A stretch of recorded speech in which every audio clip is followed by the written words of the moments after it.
Tony, last year, really the first time professionally that you dealt with adversity, just having a down year from the offensive side. What did you learn about yourself in about that season?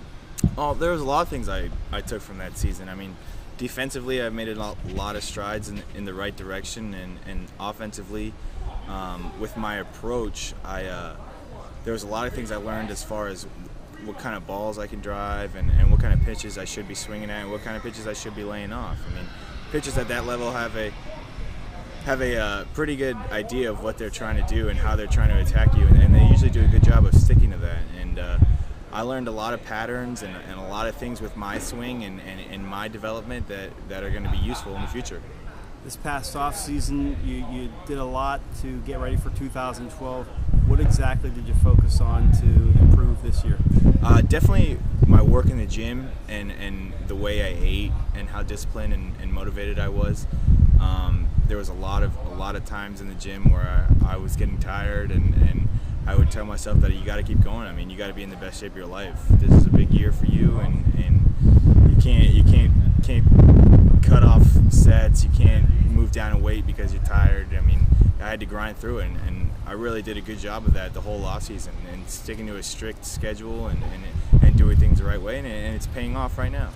Defensively last year, when you look back at it, where would you say you took the greatest strides? Definitely with pitch calling. I learned a lot from Wally Whitehurst and PJ Forbes, and the biggest thing with that is gaining the trust of the 12 guys that I have to take care of on the mound, and that's my number one goal, is making sure they all have my back and they know I have their back, but I want them to know that I'm putting down the right fingers and that they're going to trust me and they're going to throw that pitch with